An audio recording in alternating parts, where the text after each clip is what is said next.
Assalamualaikum warahmatullahi wabarakatuh.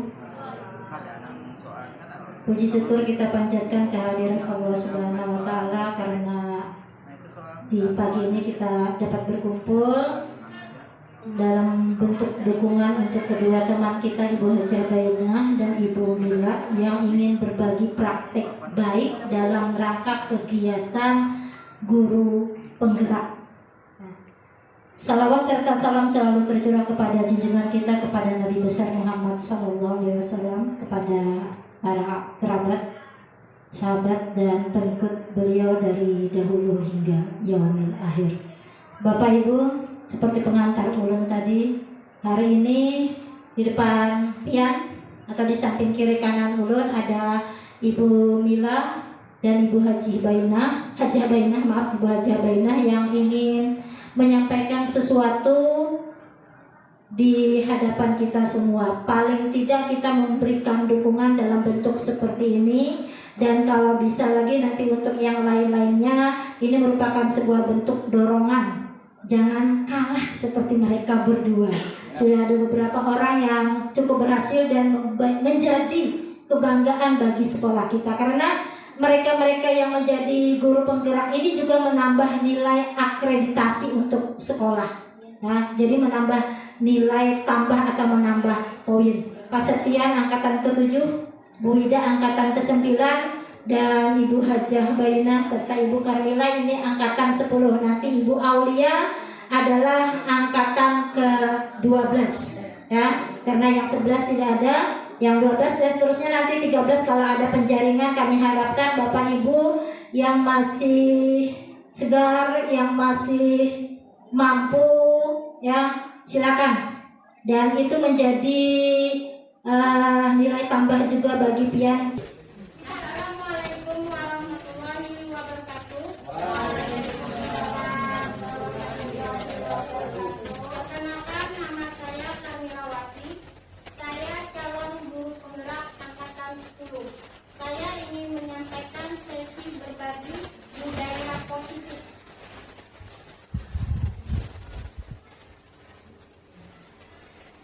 Budaya positif adalah nilai-nilai yang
profil pelajar Pancasila. Profil pelajar Pancasila pertama, beriman dan bertakwa. Profil pelajar Pancasila pertama, beriman dan bertakwa kepada Tuhan Yang Maha Esa. Pelajar Indonesia berakhlak mulia adalah pelajar yang berakhlak dan dalam hubungan dengan Tuhan Yang Maha Esa. Ia memahami ajaran agama dan kepercayaan serta menerapkan pemahaman tersebut dalam kehidupan sehari-hari. Elemen kunci beriman bertakwa kepada Tuhan Yang Maha Esa dan berakhlak mulia yaitu berakhlak beragama, akhlak pribadi, akhlak kepada manusia, akhlak kepada alam, yang terakhir akhlak bernegara. Berkebinekaan global di sini mengenai pelajar Indonesia mempertahankan budaya luhur, kontrol diri dan membentuk kepercayaan diri sehingga mereka bisa bertanggung jawab terhadap apa yang dilakukan dengan berlandaskan pada nilai-nilai kebajikan universal atau yang disebut dengan profil pelajar Pancasila. Profil pelajar Pancasila pertama, beriman dan bertakwa terjadi pada cara berpikir mengenai pemahaman dan penjelasan aspek-aspek tertentu tentang realitas mengenai manusia dan dunia. Berkebinekaan global di sini mengenai pelajar Indonesia mempertahankan budaya luhur, lokalitas, identitasnya dan tetap berpikir terbuka dan berinteraksi dengan budaya lain sehingga menumbuhkan rasa saling menghargai dan kemungkinan terbentuknya budaya baru yang positif dan tidak bertanggung jawab dengan budaya luar bangsa. Elemennya yaitu mengenal dan menghargai budaya, kemampuan komunitas interkultural dan berinteraksi dengan sesama. Yang ketiga, berefleksi dan bertanggung jawab terhadap pengalaman kebinekaan global. Gotong royong. Pelajar Indonesia memiliki kemampuan gotong royong, yaitu kemampuan untuk melakukan kegiatan secara bersama-sama dengan sukarela agar kegiatan yang dikerjakan dapat berjalan dengan lancar, mudah dan ringan. Di sini ada kuncinya dari global, kepedulian dan berbagi. Dari yang global sampai kepedulian baru berbagi. Yang keempat, mandiri. Pelajar Indonesia merupakan pelajar mandiri, yaitu pelajar yang bertanggung jawab atas proses hasil belajarnya. Elemen kunci mandiri yaitu kesadaran akan diri dan situasi yang dihadapi. Yang kedua, regulasi diri. Yang kelima, bernalar kritis.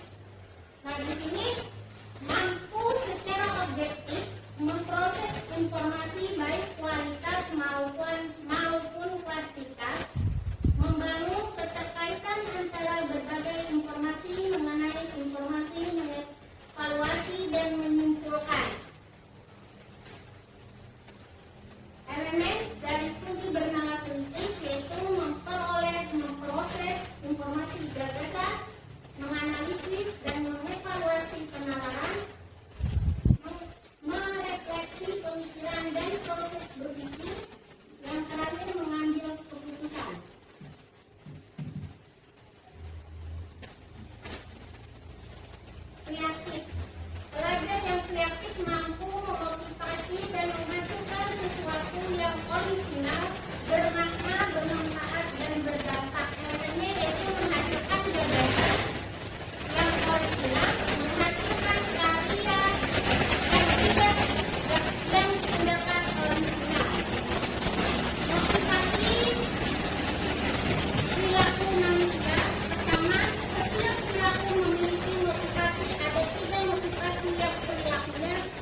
inginkan. Ketika kita mendapatkan apa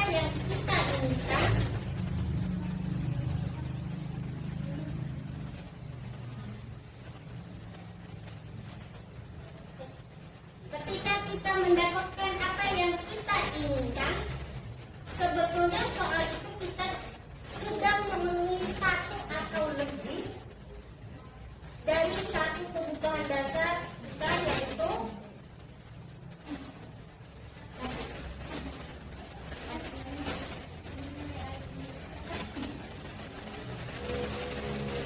satu kebutuhan untuk bertahap hidup. Survival adalah kebutuhan yang bersifat fisiologis untuk bertahan hidup, misalnya kesehatan, rumah, dan makanan. Kebutuhan biologis sebagai bagian dari proses reproduksi, termasuk kebutuhan untuk tetap bertahan hidup. Komponen fisiologis pada kebutuhan itu meliputi kebutuhan yang akan merasa aman, kasih sayang, dan rasa diterima, disebut dengan kebutuhan untuk yang diterima, adalah kebutuhan psikologi. Kebutuhan ini untuk disayangi dan diterima meliputi kebutuhan akan hubungan koneksi sosial, kebutuhan untuk memberi dan menerima kasih sayang, dan kebutuhan untuk merasa menjadi bagian dari suatu kelompok. Kebutuhan ini juga meliputi keinginan untuk tetap terhubung dengan orang lain, seperti teman, keluarga, pasangan hidup, teman kerja, binatang peliharaan, dan kelompok di mana kita bergabung. Di sini ada pemasangan kebutuhan pengakuan atas kemampuan, berhubungan dengan kekuatan untuk mencapai suatu, menjadi kompeten, menjadi terampil, diakui atas prestasi dan keterampilan kita, didengarkan dan memiliki rasa harga diri. Kebutuhan ini meliputi keinginan untuk dianggap berharga, bisa membuat perbedaan, bisa membuat pencapaian, kompeten, diakui dan dihormati. Kesenangan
sebagai contoh.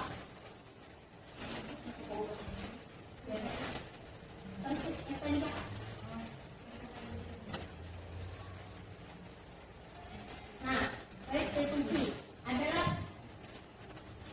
proses penciptaan kondisi bagi murid untuk memperbaiki kesalahan mereka sehingga mereka kembali pada kelompok mereka dengan karakter yang berbeda yang kuat menurut Gaston 2004.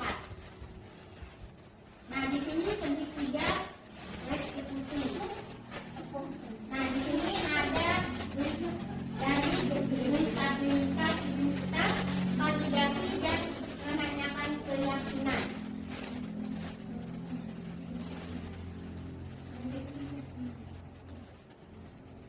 Nah, di sini ada tahapannya untuk segitiga restitusi, yaitu untuk menstabilkan hidup kita. Contohnya kita berkata dengan anak-anak, berbuat salah tidak apa-apa. Saya juga pernah melakukan kesalahan seperti itu. Tidak ada manusia yang sempurna. Kita bisa menyelesaikan itu. Bapak Ibu tidak tertarik mencari siapa yang salah, tapi Bapak Ibu ingin mencari solusi dari permasalahan ini. Kamu berhak merasa begitu. Apakah kamu sudah menjadi teman yang baik buat diri sendiri? Nah, di sini ada validasi tindakan yang salah. Contohnya, padahal kamu bisa melakukan yang lebih buruk daripada ini. Kamu pasti punya alasan mengapa melakukan hal itu. Kamu patut bangga pada dirimu sendiri karena kamu telah melindungi sesuatu yang penting buatmu. Kamu boleh mempertahankan sikap itu, tapi kamu harus menambah sikap yang baru. Menanyakan keyakinan, apa yang kita percaya sebagai kesimpulan kata keluarga? Apa nilai-nilai umum yang kita telah sepakati? Apa bayangkan tentang kelas yang ideal? Apa kamu mau jadi orang yang seperti apa? Keyakinan kelas. Di sini keyakinan adalah nilai-nilai kebajikan universal yang disepakati secara tersirat dan tersurat, terlepas dari latar belakang suku, negara, bahasa maupun agama yang dipegang atau diyakini seseorang. Nah, di sini keyakinan kelas adalah kesepakatan kelas yang dibuat berdasarkan nilai-nilai kebajikan universal. Di sini langkah-langkah membuat keyakinan kelas. Kumpulkan siswa di satu tempat, minta siswa menulis keyakinan kelas di kertas atau papan tulis, diskusikan keyakinan mana yang disepakati, panjang hasil diskusi dan minta siswa menentukan keyakinan terbaik yang ingin dijadikan keyakinan kelas. Panjang hasil keyakinan akhirnya yang telah disepakati di tempat yang mulai dilihat oleh siswa. Nah, di sini ada contoh keyakinan kelas 9B. Oke, tentu yang saya lihat. Di sini sudah ada contoh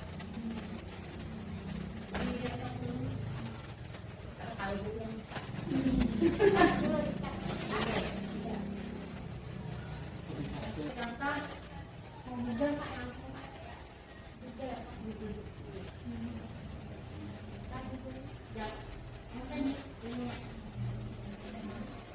Iya. Ini keyakinan kelas 9B tahun ajaran 2023-2024.